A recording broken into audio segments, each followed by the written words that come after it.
¿no? Y pues vamos a empezar hablando de qué es eso de hidrógeno verde, ¿no? Pues al final, o sea, nosotros, o sea, se considera que el hidrógeno verde es un elemento clave para descarbonizar los usos industriales y los sectores difíciles de abatir, ¿no? O sea, de toda la... Bueno, disculpar que aquí lo que tengo son datos más de la Unión Europea, pero vamos, entiendo que son también aplicables en cierta medida a Chile, ¿no? Pues al final aquí vemos que todas las demandas existentes que tenemos aquí a nivel europeo, el 84% son demandas que se pueden electrificar, ¿no? Pero nos queda todavía un 16% que son los hard to abate sectors, ¿no? Los sectores estos difíciles de abatir que le llaman, y ahí es donde la electrificación es difícil que llegue y ahí es donde el hidrógeno sí que puede tener un papel fundamental, ¿no? Con lo que con esa hibridación de electrificación más hidrógeno verde, pues podemos descarbonizar, ¿no? Y ahí pues tenemos, para el uso de hidrógeno, pues hay oportunidades actuales, ¿no? Que es la materia prima industrial de los procesos como refino de petróleo, fabricación de fertilizantes y demás, que a día de hoy están, ¿no? Y luego oportunidades futuras, pues que son todos estos sectores difíciles de abatir, como la industria de alta temperatura, el transporte marítimo, que por eso está aquí esto puesto, ¿no? O sea, el transporte aéreo, ¿no? Con lo que realmente este hidrógeno verde, junto con la electrificación, nos va a ayudar a la descarbonización tan ambiciosa que se quiere conseguir a nivel mundial, ¿no? Para limitar esos efectos negativos del cambio climático. Del hidrógeno se ha hablado mucho, ¿no? Hay muchas formas de producir hidrógeno. Tenemos el hidrógeno convencional, que es el hidrógeno gris, el que proviene del reformado del gas natural. Pero vamos, si tenemos emisiones y ese hidrógeno nos interesa mucho. Tenemos el hidrógeno azul, que es el hidrógeno procedente reformado de gas natural, pero que había una captura de CO2. Y luego tenemos el hidrógeno verde, que es el que realmente nos interesa, ¿no? El hidrógeno verde es un hidrógeno que se produce mediante el proceso de electrólisis, aplicando una energía, o sea, al final aplicas una diferencia potencial entre ánodo y cátodo y rompes la molécula de agua en hidrógeno y en oxígeno, ¿no? Y si esa electricidad proviene de energía renovable, se considera hidrógeno verde y todo el ciclo está libre de emisiones, ¿no? Y luego otra serie de colores del hidrógeno, pues tienes los morados, los rosas, el turquesa, el blanco, o sea, hay una serie de colores, pero vamos, nosotros nos centramos en el hidrógeno verde, que es el que nos interesa, ¿no? ¿Por qué hidrógeno verde consideramos que es el ganador? Como dice aquí, ¿no? Pues el hidrógeno gris, pues como veis ahí, pues tiene muchas emisiones, entre 9 y 10 toneladas o kilos de CO2 por kilo de hidrógeno.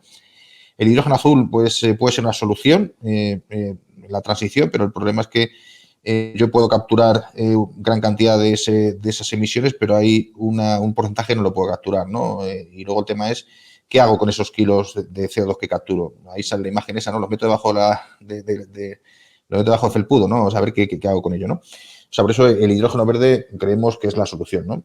Y por eso el hidrógeno gris no lo vemos como una solución adecuada, ¿no? Por las emisiones. El azul puede ser una solución a corto plazo, pero aún así seguimos teniendo muchas emisiones, tenemos que ver qué hacer con ese CO2 y luego esos activos van a quedar en desuso rápidamente, ¿no? Cuando el precio del hidrógeno verde baje, ¿no? Y por eso consideramos que el hidrógeno verde es el más adecuado y al final, pues, el precio del hidrógeno verde depende del precio de electricidad, del factor de capacidad de la planta y del tamaño de la planta. Y los precios de electricidad están bajando mucho y los precios de los equipos pues están empezando también a bajar, ¿no? Con lo que vamos a ser capaces de que el hidrógeno verde sea más competitivo en 2030 que ese hidrógeno gris, incluso que ese hidrógeno azul, ¿no? Aquí vemos lo que os decía antes, un esquema de un electrolizador, ¿no? Alimento agua y electricidad y rompo la molécula de agua en hidrógeno y en oxígeno. Y si la electricidad proviene de energía renovable, pues es un proceso 100% libre de emisiones. Unos números muy rápidos, ¿no? Que seguro que la mayoría de la gente los conoce, ¿no? Con 10 litros de agua desionizada o 15 litros de agua, o sea, con 15 litros de agua de red o 10 litros de agua desionizada y 57 kilovatios hora de energía, yo produzco un kilo de hidrógeno. Y con ese kilo de hidrógeno, que contiene 33,3 kilovatios hora de energía, pues puedo tener 24 días encendida una bombilla o bien hacer 100, 120 kilómetros en un vehículo, ¿no? Esos son los números así a grandes rasgos del hidrógeno, ¿no? Los electrolizadores, que son los equipos que se utilizan para producir hidrógeno, son equipos que están disponibles en el mercado. Hay pues una cuarentena de fabricantes a nivel mundial que venden estos equipos. Tenemos 3 tecnologías, ¿no? Alcalino, polimérico y óxido sólido, pero a día de hoy los realmente maduros son alcalino y polimérico, ¿no? Aquí tenéis ambos equipos. Los alcalinos se dispone de más experiencia con ellos, llevan ya más de 100 años funcionando en otro tipo de industrias, en la industria del cloroalcali, por ejemplo. Y son equipos pues que los alcalinos pues son equipos algo más maduros, no utilizan metales nobles como catalizador, eso implica que sean más baratos. Otra característica es que los alcalinos trabajan a densidades de corrientes bajas, eso implica que son equipos grandes. Y luego los alcalinos, pues la presión de salida suele ser menor, suele ser en torno a los 10, 15 bares, con mucho 30. Y luego, pues estos electrolizadores también, las fluctuaciones de las renovables las admiten, pero no tan bien como los poliméricos, ¿no? Y los poliméricos, pues son los que se han desarrollado últimamente y son equipos pues que tienen una serie de ventajas y una serie de inconvenientes también, ¿no? Las ventajas es que se comporta mejor frente a las renovables, son equipos que la pureza del gas es mucho mayor, la presión es mayor que en los alcalinos de salida, pero el principal son más compactos, trabajamos a más densidad corriente, por lo tanto son equipos más pequeños. El problema que tenemos viene fundamentalmente por el coste. El coste viene también motivado por los metales nobles que se usan como catalizadores, ¿no? Tenemos platino e iridio que se utilizan en los catalizadores. Estos metales pues son escasos y tienen un coste alto, ¿no? Pero vamos, la idea es que os quedéis que hay tecnología disponible y se están montando equipos ya de varias decenas de megavatios sin ningún problema. La competitividad, ¿no? Ahí vemos el hidrógeno gris a día de hoy está entre 1 y 2 euros. El hidrógeno verde a día de hoy pues puede estar entre 3 y 7 euros, pero lo que vemos que entre 2020 y 2030, pues lo que os decía antes, ¿no? El coste de las renovables van a bajar, el factor de capacidad va a aumentar, porque las renovables cada vez voy a ser capaz de aprovecharlas mejor y tener un factor de capacidad mayor, y luego el CAPEX del electrolizador va a bajar. Eso, sumado a que el precio del CO2 está subiendo, pues el año lo empezamos a 27 euros, creo, y estamos cerca de 60 ahora mismo aquí en Europa, ¿no? Con lo que al final, pues el coste del CO2 está subiendo bastante, y eso hace pues que para el año 2030, pues seguramente el hidrógeno verde sea competitivo, ¿no? Y eso ya hay diferentes estudios que lo comentan, ¿no? Y nosotros pues, lo estamos viendo también en los últimos años, como estos precios van ajustándose bastante.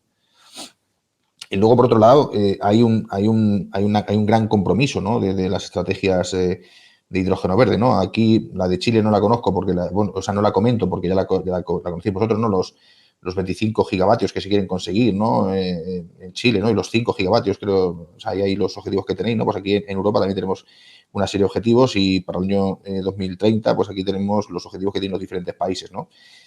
Hay un objetivo global a nivel europeo de 40 gigavatios y aquí pues se ve que, por ejemplo, Francia tiene 6,5 gigavatios, Alemania tiene 5, Italia tiene 5 también, España tiene 4 gigavatios para el 2030, Holanda 3. Al final estamos muy cerca de llegar a esos objetivos y realmente esta apuesta importante en la Unión Europea por el hidrógeno pues va a permitir pues que se instalen más equipos, que las plantas empiecen a automatizar, que los costes empiecen a bajar, comprar volúmenes, tener unas demandas altas. Al final, todo esto ayuda a que el hidrógeno pueda ser competitivo en el corto plazo. Perfecto, o sea, pues ya hemos visto cómo se produce hidrógeno, ¿no? Básicamente en electrólisis, y ahora pues lo que queremos hacer es utilizarlo para alimentar barcos que van a transportar ese mineral, ¿no? Y para transportar hidrógeno, pues aquí en esta gráfica lo que quiero mostrar un poco es, pues aquí si vamos a hidrógeno, pues tenemos la opción de hidrógeno comprimido o de hidrógeno líquido. Cuando nos estamos metiendo en embarcaciones, el hidrógeno comprimido, pues la verdad es que no tiene mucho sentido por la baja densidad energética que tenemos, ¿no? Incluso comprimiendo a altas presiones, vemos que la densidad energética que tenemos es bastante pequeña, ¿no? Sin embargo, cuando se licúa el hidrógeno, pues vemos que la densidad energética es mucho mayor, ¿no? Ahí se puede ver, ¿no? La imagen que tenemos en la parte superior derecha, pues se muestra un poco, ¿no? Un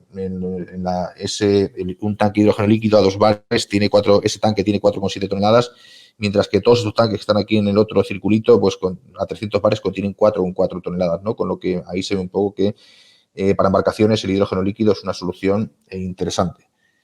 Y para tener hidrógeno líquido, pues tenemos que licuarlo. Una vez producido el hidrógeno por el electrolizador, tenemos que utilizar procesos de licuefacción, procesos criogénicos. Tenemos que llevar el hidrógeno hasta 253 grados bajo cero para que esa licuefacción se produzca. Al final son sistemas de compresión y expansión y lo que hacemos es pues, ir bajando paulatinamente la temperatura hasta que ese hidrógeno se licúa, ¿no? Y aquí veis pues, un esquema convencional de cómo se licúan estos gases, ¿no? Y para eso se utilizan refrigerantes, ¿no? También como hidrógeno, helio o fundamentalmente para estos sistemas y luego pues una serie de utilities, ¿no? Electricidad, agua, refrigeración, aire, instrumentación, nitrógeno, es una planta industrial, ¿no? A día de hoy en Europa hay solo 4, creo que hay 5 plantas de licuefacción y en Estados Unidos hay más, ¿no? Pero las plantas de licuefacción aquí en Europa por lo menos son bastante escasas, no sé si en Chile habrá alguna, creo que no, pero vamos, las plantas de licuefacción pues es una tecnología disponible, ¿no? En base a eso, esta diapositiva, ¿no? Tenemos diferentes tipologías de plantas para licuar, ¿no? Tenemos las de small scale, menor a 3 toneladas por día, las de mediana escala, entre 2 y 50, y las grandes, ¿no? Entre más de 50. ahí vemos los ciclos que utilizamos para refrigerar y para licuar y los sistemas que se utilizan para preenfriar, compresión y todas estas cosas, ¿no? Y luego, pues, ahí se puede ver también los consumos energéticos. Como se ven, pues a medida que la planta es mayor, el consumo energético es menor, ¿no? Un problema que tiene el licuar hidrógeno es que tienes un consumo importante, ¿no?, en la licuefacción, pero podemos ver que, por ejemplo, pasar de una tecnología de una planta small scale de menos de 3 toneladas por día a una planta de más de 50 toneladas al día, pues estamos hablando de que estamos reduciendo por la mitad el consumo, ¿no? Con lo que al final, pues, es cierto que tenemos ahí un consumo, viene a ser el 20% del contenido de hidrógeno, pero vamos, esto se sigue, del contenido de energía del hidrógeno que está licuando, pero vamos, esto se sigue investigando para tratar de seguir reduciendo ese consumo, ¿no? Y luego, pues, hay tanques ya, ¿no? O sea, pues una vez que tenemos el hidrógeno líquido, pues tenemos que llenar el depósito que tengamos en puerto y luego, pues, aparte de llenar el depósito del puerto, habrá que llenar el depósito que vaya implementado dentro del barco, ¿no? Y aquí hay, pues, algunos datos de algunos depósitos, ¿no? Por ejemplo, esto es un depósito del Linde, ¿no? Y hay, pues, un volumen de 300 metros cúbicos, una presión de 3,5 bares, tiene 19,3 toneladas de hidrógeno líquido, ¿no? El boil-off es muy poquito, o sea, al final el boil-off es, pues, esto no es, los tanques no son completamente adiabáticos, al final, pues, se va calentando el gas, el líquido, parte de lo que es el líquido pasa a gas y en el interior de ese recipiente, pues, empieza a subir la presión y cuando llega a una determinada presión, la válvula de venteo abre, ¿no? Aquí lo bueno es que, pues, mientras el barco esté andando, ese boil-off lo podemos utilizar para el sistema de propulsión, ¿no? Y bueno, aquí hay algunos datos más, pero lo que quería mostrar con esto es que hay, pues, tanques disponibles, ¿no? Y luego, pues, se está empezando también a ver ya prototipos de estos barcos, ¿no? Aquí se ven, pues, algunos ejemplos, ¿no? Y aquí, pues, empezamos con barcos con hidrógeno comprimido y ahora, pues, se plantean ya empezar a disponer de barcos que van ya propulsados con hidrógeno líquido, ¿no? Con lo que al final vemos que esto es una solución y que para el sector marítimo el hidrógeno líquido va a ser, pues, uno quizás de los elementos fundamentales para descarbonizarlo. Pero no solo tenemos hidrógeno líquido, ¿no? Siguiendo en esta diapositiva, pues se ve, bueno, esto es del documento del Net Zero en 2050 de la Agencia Internacional de la Energía y según sus estudios dice que el 60% en 2050, el 60% del combustible utilizado en el sector marítimo será el 45% será amoníaco y el otro 15% será hidrógeno, ¿no? Con lo que tenemos un contenido importante de hidrógeno de forma directa, en forma de hidrógeno líquido fundamentalmente, o si no, amoníaco, que ese amoníaco será amoníaco verde que lo fabricaremos con hidrógeno renovable, ¿no? Con lo que al final, pues vemos que el hidrógeno líquido o hidrógeno en forma de amoníaco van a ser los factores claves, ¿no?, en el transporte marítimo. Aquí, pues se ve, o sea, para tener hidrógeno verde, para tener amoníaco verde tengo que fabricarlo, ¿no? ¿Cómo se fabrica? Pues aquí en esta diapositiva se ve lo que es un proceso convencional de fabricación de amoníaco, donde tenemos una parte inicial que es la parte de la generación de hidrógeno mediante un reformado de gas natural convencional, con todas sus etapas de limpieza, reformado, water gas shift, PSA y todas estas cosas, ¿no? Y luego, por otro lado, pues tenemos el Haber-Bosch, ¿no? Y al final tenemos el nitrógeno o sea, el nitrógeno captado del aire más el hidrógeno, pues, sacamos amoníaco, ¿no? Pero ahora la tendencia es otra, ¿no? La tendencia es, mediante energía renovable, alimentar un electrolizador que junto con agua, pues, producimos hidrógeno y oxígeno. El oxígeno lo venteamos y el hidrógeno no lo quedamos. O el oxígeno también se puede utilizar como subproducto para estas industrias. Y luego del aire, pues, sacamos el nitrógeno, también, aparte también usando electricidad, ¿no? Y pues tenemos lo mismo, ¿no? Tenemos nitrógeno más hidrógeno y tenemos amoníaco. O sea, con lo que esto es algo que se está empezando a hacer, ¿no? Y aquí un poco, pues, lo que quiero mostrar es, o sea, esta diapositiva. Este es un proyecto que se está ejecutando en España, que estará operativo a finales del año 2021 y es un proyecto de Iberdrola junto con Fertiberia, ¿no? Iberdrola ha instalado una planta fotovoltaica de 100 megavatios, de los cuales 35 se van a usar para alimentar la planta de electrólisis. Va a haber una línea dedicada, una línea subterránea dedicada que conecta directamente la planta con el electrolizador. Hay un electrolizador de 20 megavatios que va a producir hidrógeno y oxígeno que se va a utilizar, pues, para el hidrógeno para la parte del proceso Haber-Bosch, la síntesis de amoníaco, y el oxígeno para la parte de ácido nítrico, ¿no? Y aquí, pues, esto es un proyecto real que se está ejecutando en estos momentos y que a final de año estará operativo. ¿Y por qué utilizar amoníaco como combustible marítimo? Pues ahí se ve un poco. En esta diapositiva lo que quiero mostrar un poco es que Hay ya embarcaciones que a día de hoy trabajan, o sea, transportan amoníaco por todo el mundo. Además, creo que hay en Chile, por ejemplo, importáis amoníaco de Trinidad y Tobago para, por ejemplo, en AIX, ¿no? Que fabrica explosivos. Pues hay un mercado, o sea, hay un mercado y hay una regulación y hay unos barcos que transportan amoníaco. Hay también una serie de tanques en los puertos preparados para hacer bunkering para almacenar amoníaco. Hay también barcazas para hacer bunkering de amoníaco, que es la imagen que tenemos en la parte inferior, izquierda. Y luego, pues en la parte superior derecha, lo que quiero mostrar es un poco pues, que hay ya una serie de puertos que están preparados para lo que es el tema de exportación e importación de amoníaco. Por lo tanto, la introducción del amoníaco como transporte marítimo tiene esa serie de ventajas, ¿no? El hidrógeno líquido tienes que poner nuevas instalaciones en los puertos para los tanques, el bunkering y demás, pero amoníaco ya hay mucha infraestructura disponible, ¿no? Con lo que realmente, y lo que es más, regulación, ¿no? Por lo tanto, pues tenemos ciertas ventajas, ¿no? Con lo que, por eso creo que el amoníaco verde, que se fabrica con hidrógeno verde, pues puede ser una solución muy interesante para el transporte marítimo. Y luego, pues una vez que tengo ese amoníaco dentro, ¿no?, del barco, y como hay barcos ya preparados para funcionar con amoníaco, pues la idea es ese amoníaco usarlo como combustible. Y eso lo puedo utilizar pues bien con turbinas de vapor, bien con turbinas de gas, bien con motores de combustión interna o bien con pilas de combustible, ¿no? Quizás todas estas opciones, la opción que últimamente está cogiendo más fuerza, ¿no?, para estas grandes embarcaciones son los motores de los tiempos grandotes. Esta es una imagen sacada de MAN. MAN está trabajando de forma muy potente en lo que es el desarrollo de motores que quemen directamente amoníaco, con lo que realmente pues, estos motores van a estar disponibles para el año 2024, con lo que usar amoníaco como combustible para transportar ese mineral desde los sitios de producción hasta los sitios de consumo, o sea, es algo que va a ser una realidad muy pronto, ¿no? Amoníaco, como decía, se viene transportando sin problemas, hay infraestructura en puertos y el único eslabón que faltaba en la cadena es el desarrollo de sistemas que conviertan el amoníaco en energía, y ya tenemos motores de dos tiempos, que son los que se utilizan en los barcos, que están ya desarrollándose para quemar ese amoníaco.